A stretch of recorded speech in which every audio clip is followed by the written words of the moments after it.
This is Joe Biden, the President of the United States.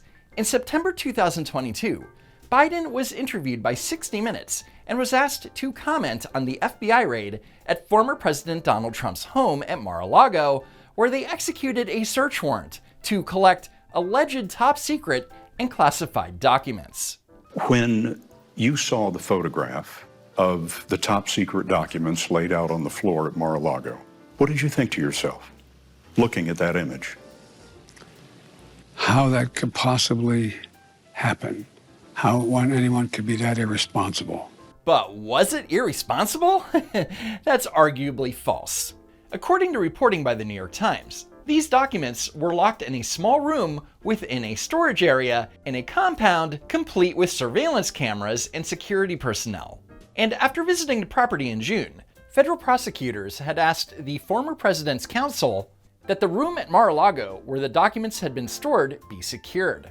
Mr. Trump's team responded by getting an additional lock for the room. Not to mention that according to President Trump, the so-called classified documents being stored had in fact been declassified. Here's Harmeet Dillon on the matter. President Trump had the absolute authority under federal law to declassify documents and also to keep documents for a period of time while he was looking through them for his archives before turning them over to the National Archives.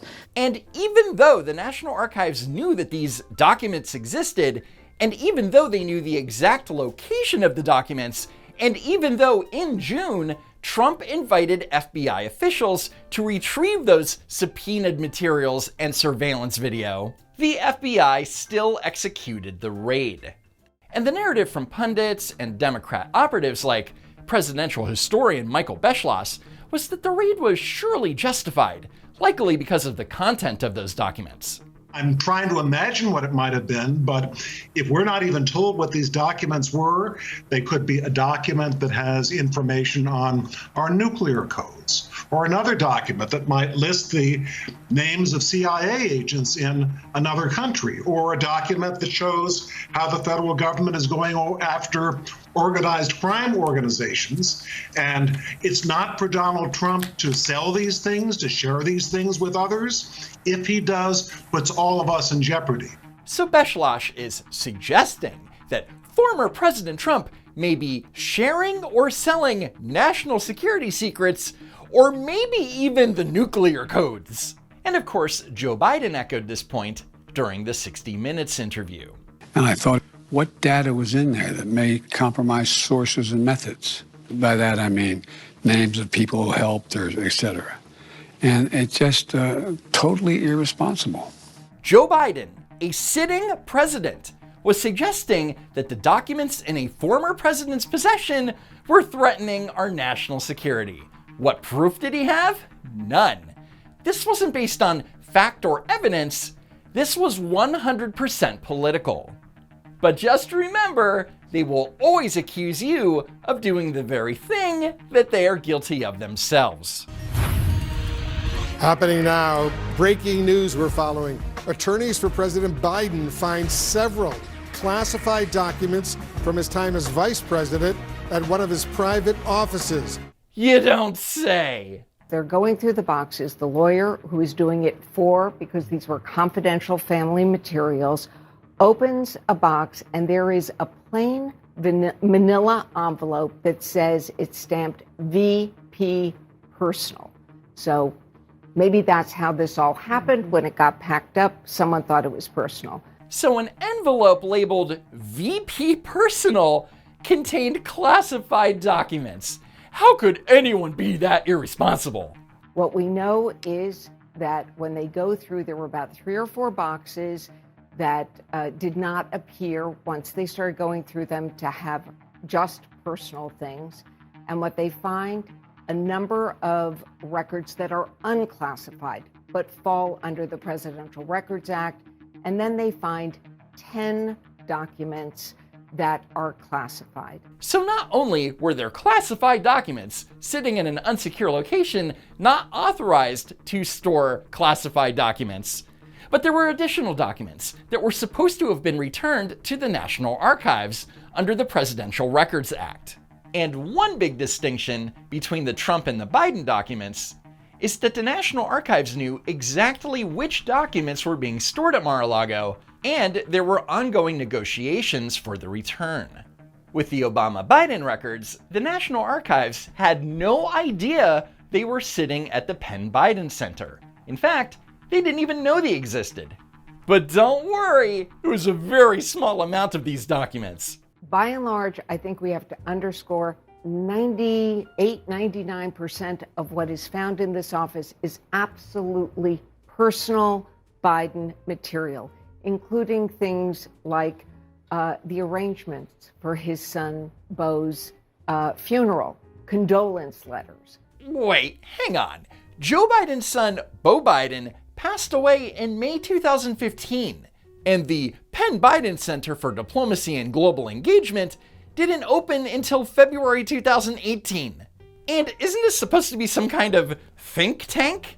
Why would personal materials regarding a funeral that took place years prior be stored there in the first place? And if these were supposed to be personal documents, then why not just have a staffer throw them in boxes and ship them out?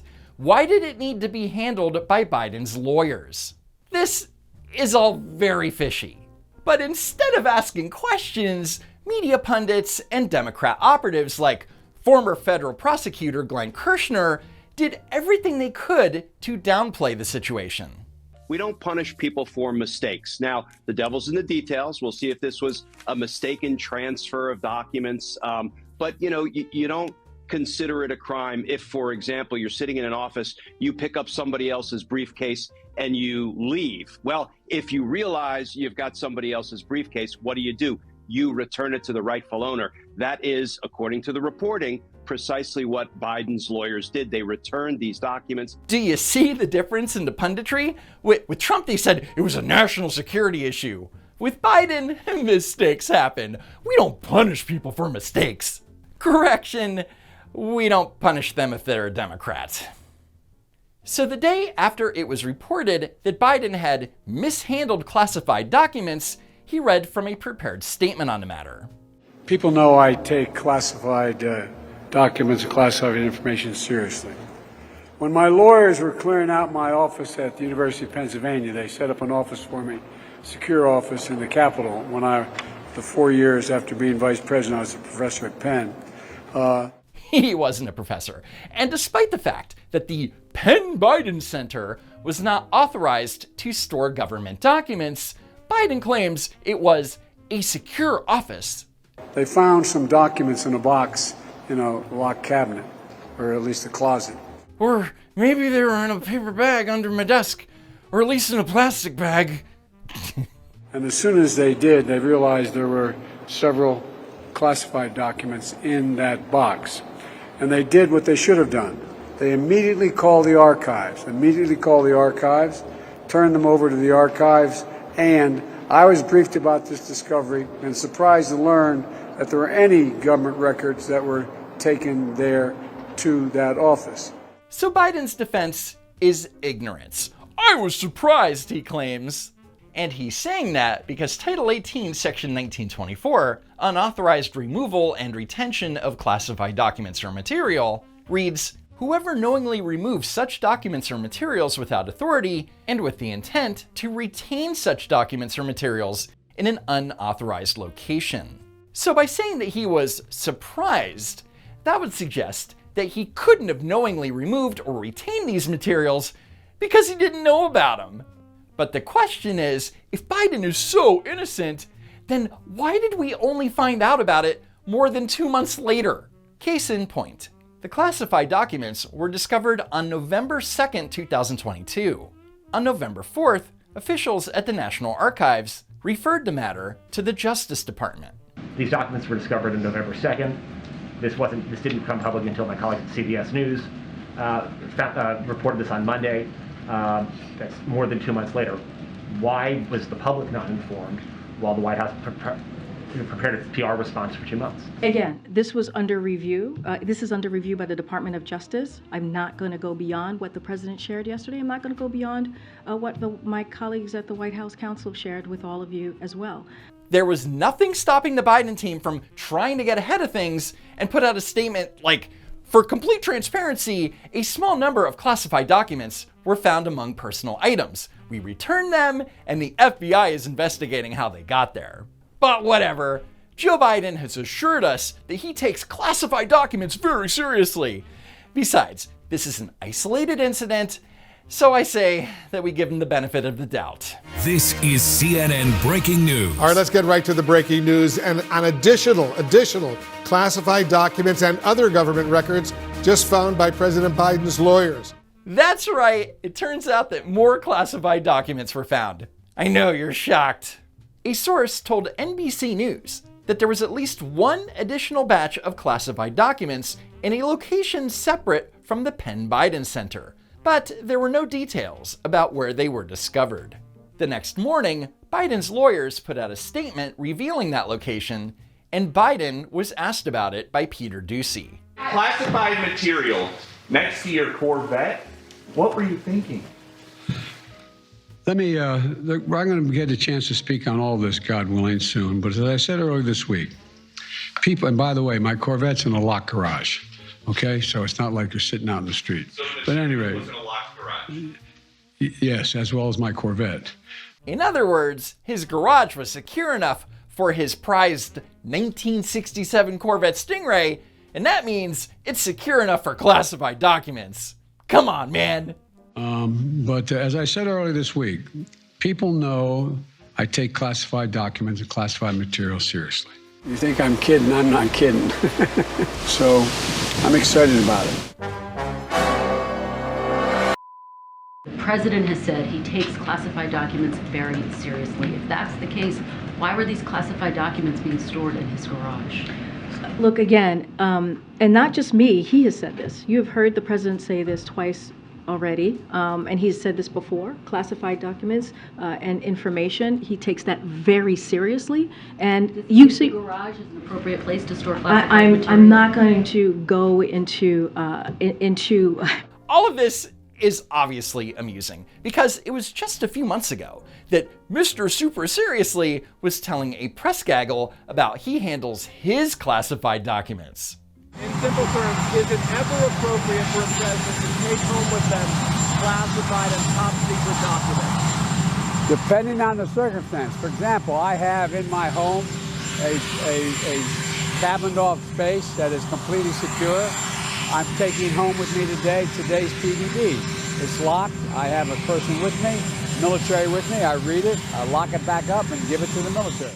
Or he reads it and throws it in the trunk of his car, same thing. But you see what Biden is doing. He's saying that he has a special, completely secure area in his home, unlike the bad orange man in Florida. Oh, and I forgot to mention that the morning of January 11th, 2023, a Biden attorney alerted the DOJ that a single classified document was found inside Joe Biden's Wilmington, Delaware home. And that was the final straw. So on January 12th, the U.S. Attorney General Merrick Garland was left with no choice. At a press conference, he went over the details of the Biden investigation and announced he was appointing a special counsel. Earlier today, I signed an order appointing Robert Hur as special counsel for the matter I've just described.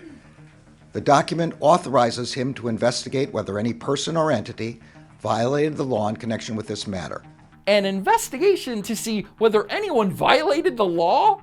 Really? We know at the very least that classified documents, which should have been returned 6 years ago, were found in 3 separate, unauthorized, and unsecure locations. Whoever put them there violated the law. But with that said, I have extreme doubt that the Justice Department is going to hold anyone accountable.